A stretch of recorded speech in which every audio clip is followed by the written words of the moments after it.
Hello, and welcome back to another Star Citizen video.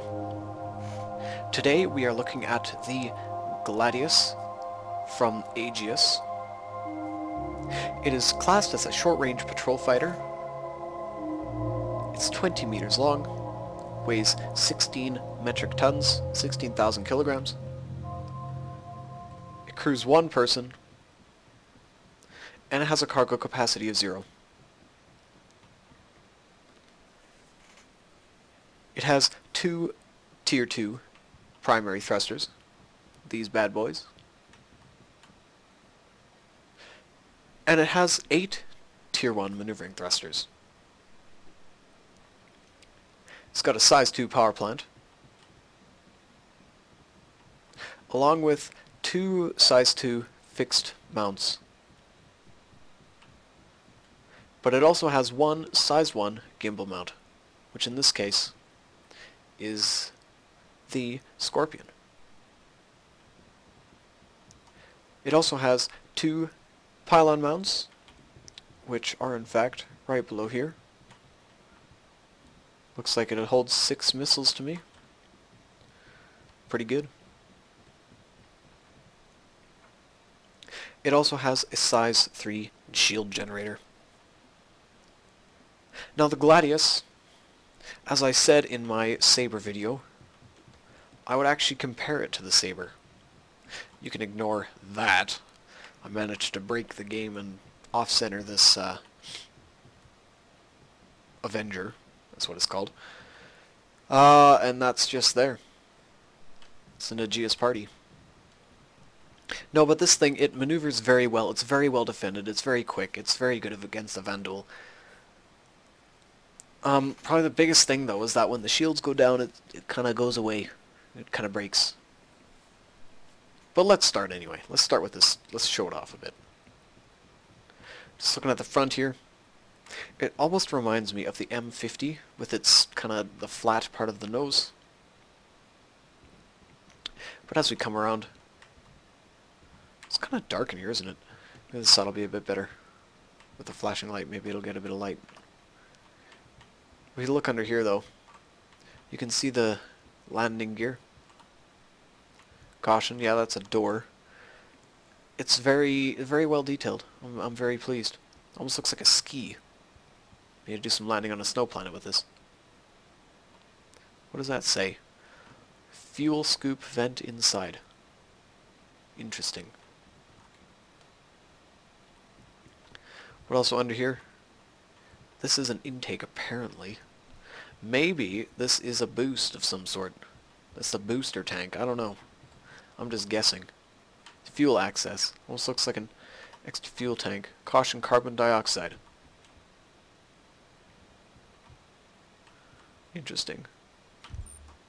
Again, the flashlight doesn't work. I don't know why. But also the back landing gears. They are very well done on this ship. I'm so pleased. I mean, like, you can almost not even see inside of the hole. That's, like, it's very well done. Look in here, there's almost a gap here. I don't know what this is. Actually, what's that text say? Beware of blast. What is it? Danger fan exhaust. Some sort of coolant, maybe? Something? I don't know. Some sort of intake. Along these ends, I don't know what these little fans do. I think there's some sort of aerodynamic explanation of somehow they stabilize the craft in the air, or who knows. But I don't know what they do. Maybe they'll help in the atmosphere. It's hard to say. It's also got flaps, so you will be able to steer it competently in the atmosphere, theoretically. Hold on. Has this thing gone off? It's moving. It's moving. There's phantoms in my hangar, guys. First the Avenger, now this. What'll be next? Buggy will be going on its own. Hard to say. But as we come around here, these engines, as I talked about in the Saber video, same kind of deal. It's like a blanket of blue coming out of the back. It's fantastic. Almost like, it's like a carpet of some sort. It's not just like a string of smoke and exhaust coming out. It's got character, this ship. And the fact that it handles very well as well just is fantastic. As you can see, it also says UE on the bottom. It's going to be a UE ship. Supposedly, this is one of the ships that we get to use in Squadron 42. I've heard that from a few places. What's that say? Power plant access. That is kind of where the power plant is, actually. What's that one say? Flyaway kit. Maybe that's for the emergency exit? Hard to say. Let's hop inside. One of the cooler animations.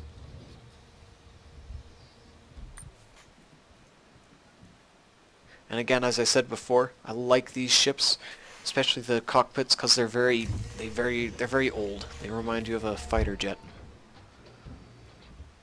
It's the sound of the ladder going away there to the left.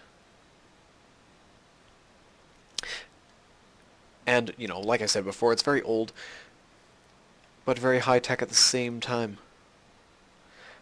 Probably the only thing about this ship is that the screens are down below. See, if you're looking straight ahead, that's straight ahead. You see those two screens, that funny looking thing that almost looks like a hollow sight of some sort. That's actually where the radar goes. Like the little dome with all the ship markers on it. But the other two screens, you can't see them unless you're looking right at it. This wire thing is not a pain really at all. It's so small and insignificant.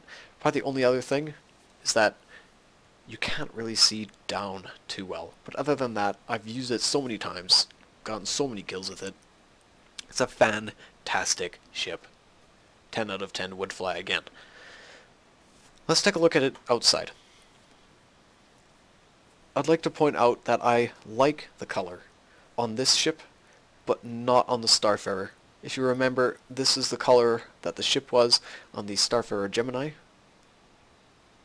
But I don't know, it just didn't suit the Gemini too well. Whereas on this thing, it actually kind of works.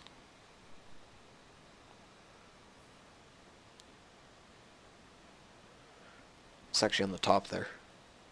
Not too much, almost looks like a couple bullet hole dents or something. If you look there on that panel there.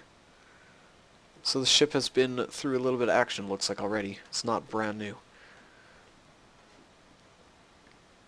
No, but also the scale of it. Like, that's the size of my person, and that is, like, how big it is. Again and again, I'll talk about the scale, but it won't change. It's always going to be massive. It's huge. That's how he's sitting there. It actually kind of sits okay. My arm's kind of doing something a little bit funny, unless that's just the coat. Also, the windows has a little bit of a yellow tint to it, especially in the thicker parts, if you look there. I don't know why that is. It's just to stop a reflection or something. Who knows? Let's hop out.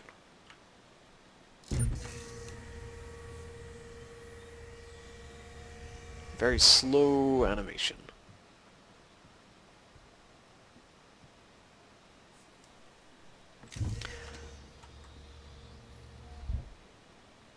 I want to hop in again. I want to see the ladder.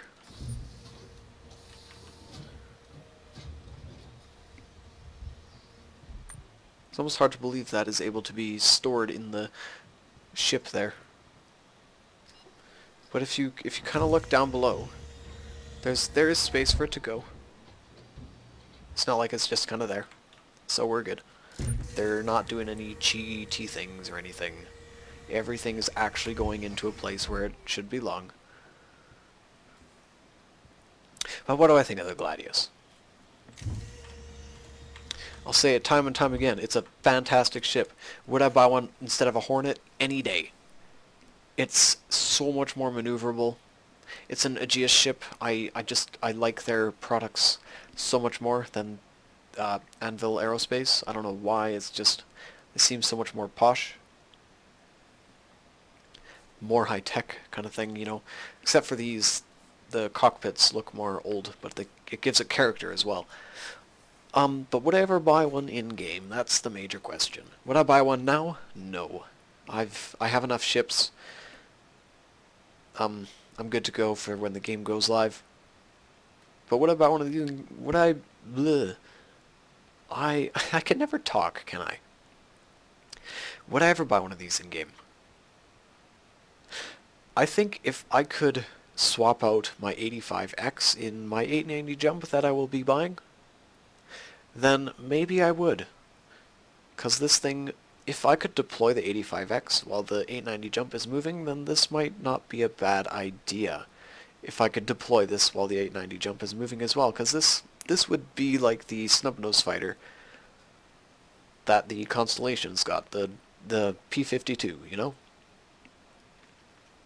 But other than that, I don't know if I ever would. Maybe if I'm just overwhelmingly wealthy and I just need something to fill up that I can maybe go to some hostile star system somewhere, then maybe I'll pick one up. Maybe if a friend of mine needs an escort and my Aurora LN will not do the job, then maybe I'll pick one up, again if I'm overwhelmingly wealthy. But other than that, I think I will get my taste of it out of Squadron 42. But with that in mind, it's just my opinion. I request and suggest that you form your own, along with all of these other ships. Build your own hangar. Fill it with what you want.